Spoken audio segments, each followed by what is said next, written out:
नमस्कार दोस्तों, पिछले वीडियो में हमने पोषण के बारे में अभ्यास किया था। इस बार हम लोग अभ्यास करेंगे मानव का पाचन तंत्र। चित्र बनाकर समझाइए। मानव के पाचन तंत्र में चित्र बनाकर समझने के लिए पहले चित्रों को ध्यान से देखते हैं। कौन से इसके अंदर अंग दिए गए हैं। यहाँ पर मुंह दिखाया गया है, जिह्वा, ग्रसिका, पित्ताशय, यकृत, अग्न्याशय, आमाशय, क्षुद्रांत्र, बृहदांत्र और यहाँ पर अंत में गुदाद्वार। इन सभी चीज़ों का हमें अभ्यास करना है। आगे बढ़ते हैं बच्चों। सबसे पहले हमें दांतों के बारे में अभ्यास करना है। दांतों का कार्य है खुराक को चबाकर उसको छोटे छोटे कणों में बदल देना। उसके बाद मुख के अंदर खुराक आगे बढ़ेगा। दांतों के चबाने के बाद तो खुराक आगे बढ़ता है तो हमारे मुंह में आप लोग देखेंगे कि जब हम अपनी पसंद का कोई पदार्थ खाते हैं तो हमारे मुंह में पानी आ जाता है। यह वास्तव में केवल जल नहीं है, यह लाला ग्रंथि से निकलने वाला एक रस है जिसे हम कहते हैं लाला रस, अथवा उसको दूसरा एक और नाम दिया गया है लार। उसके बाद आगे बढ़ते हैं हम लोग। हमारे लार में एक उत्प्रेरक होता है, जैव उत्प्रेरक, जिसे हम एंजाइम कहते हैं। लार में भी एक एंजाइम होता है, उसका नाम है लार एमिलेस। लार एमिलेस का कार्य है कि मंड जैसे जटिल अणु को शर्करा में खंडित कर देना। लार एमिलेस का कार्य है कि मंड जटिल अणु को शर्करा में खंडित कर देना। यहाँ पर आप लोग देख सकते हैं लार एमिलेस, उसका कार्य मंड जटिल अणु को शर्करा में खंडित कर देना। ये मैं बार बार इसलिए दोहराता हूँ कि ये बहुत ही काम का वाक्य है। आगे बढ़ते हैं हम लोग भोजन ग्रसिका के बारे में। मुंह से आमाशय तक भोजन ग्रसिका द्वारा खुराक को लाया जाता है। भोजन ग्रसिका का दूसरा नाम है ईसोफेगस। आमाशय एक बृहद अंग है जो भोजन के आने पर फैल जाता है और आमाशय के पेशीय भित्ति भोजन को अन्य पाचक रसों के साथ मिश्रित करने में सहायक होती हैं। आगे बढ़ते हैं। अब हमारा खुराक जो है मुंह में से आमाशय तक पहुंच गया है। अब हम इसके बारे में आगे देखते हैं कि आगे क्या होता है। आमाशय में पाचन कार्य आमाशय में होने वाला है। आमाशय के अंदर जठर ग्रंथियाँ होती हैं। जठर ग्रंथियों में 3 चीज़ें होती हैं, हाइड्रोक्लोरिक अम्ल, एंजाइम पेप्सिन और श्लेष्म। हाइड्रोक्लोरिक अम्ल का कार्य है अम्लीय माध्यम तैयार करना। अम्लीय माध्यम तैयार होता है तभी पेप्सिन एंजाइम कार्य कर सकता है। और दूसरा एक और हमारे पास है श्लेष्मा। इसका कार्य है आमाशय के आंतरिक आस्तर की अम्ल से रक्षा करना। इतना कार्य हमारे आमाशय में होता है। आमाशय से भोजन अब आएगा क्षुद्रांत्र में। क्षुद्रांत्र में जब भोजन प्रवेश करता है तो क्या होता है, क्षुद्रांत्र में भोजन प्रवेश कर चुका है तो क्षुद्रांत्र में अवरोधिनी पेशी द्वारा नियंत्रित होता है, यानी एक ही तरफ जाएगा। मुंह से क्षुद्रांत्र की तरफ ये खुराक आगे बढ़ती है।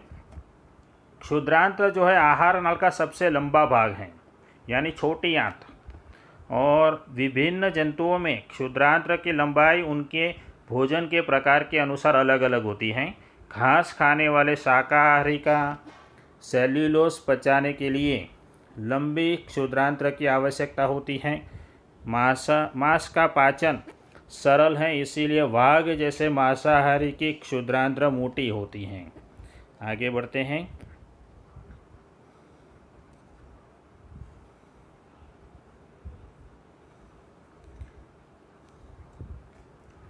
क्षुद्रांत्र, इसमें कार्बोहाइड्रेट, प्रोटीन तथा वसा का पूर्ण रूप से पाचन होता है। पाचन का यह स्थल है। इसके लिए उसे दो चीज़ों से श्रवण प्राप्त होता है, एक यकृत और दूसरा अग्न्याशय। आमाशय से आने वाला भोजन अम्लीय होता है और अग्न्याशयिक एंजाइमों की क्रिया के लिए उसे सबसे पहले क्षारीय बनाया जाता है। हमने देखा था कि आमाशय में अम्लीय बनाया जाता है और यहाँ पर क्षारीय बनाया जाता है। यकृत से स्रावित होने वाला पीतरस इस कार्य को करता है। पीतरस का कार्य है क्षारीय बनाना। यह कार्य वसा पर क्रिया करने के लिए अतिरिक्त है। क्षुद्रांत्र में बड़ी गोलिकाओं के रूप में होता है वसा, जिससे उस पर एंजाइम का कार्य करना मुश्किल हो जाता है। तो पित्त लवण जो है वह उन्हें छोटी गोलिकाओं में परिवर्तित कर देता है, खंडित कर देता है, जिससे एंजाइम की क्रियाशीलता बढ़ जाती है। उसके बाद हमारे पास हैं अग्न्याशय। अग्न्याशय जो है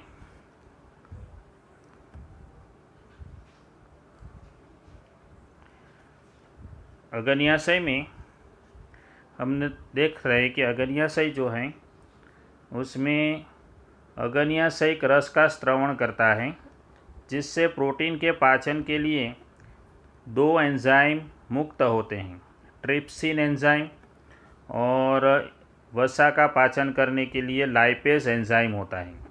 अग्न्याशय के अंदर प्रोटीन के पाचन के लिए ट्रिप्सिन एंजाइम और वसा का पाचन करने के लिए लाइपेज एंजाइम होते हैं। क्षुद्रांत्र की भित्ति में ग्रंथि होती हैं जो आंत्र रस का स्राव करती हैं, और इसमें उपस्थित एंजाइम अंत में बहुत ही काम का वाक्य है। प्रोटीन को अमीनो अम्ल में बदल देते हैं, जटिल कार्बोहाइड्रेट को ग्लूकोज में बदल देते हैं, और वसा को अम्ल तथा ग्लिसरॉल में परिवर्तित कर देते हैं। बहुत ही काम का वाक्य। आगे बढ़ते हैं। पाचित भोजन का क्या होता है? तो पाचित भोजन को आंत्र की भित्ति अवशोषित कर लेती है और क्षुद्रांत्र के आंतरिक आस्तर पर अनेक अंगुली जैसे प्रवर्ध होते हैं, जिसे दीर्घ रोम कहा जाता है। ये अवशोषण का सतही क्षेत्रफल बढ़ा देते हैं।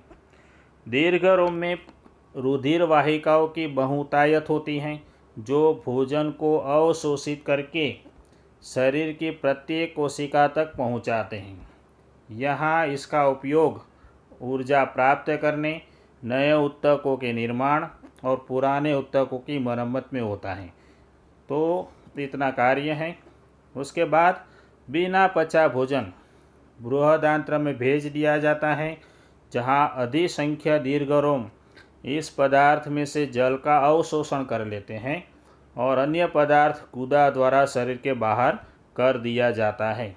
यहाँ हमारे मानव का पाचन समाप्त होता है, और इसको आप लोग ध्यान से फिर से पढ़िए और एक बार लिख लीजिए तो ज़रूर से याद हो जाएगा। धन्यवाद।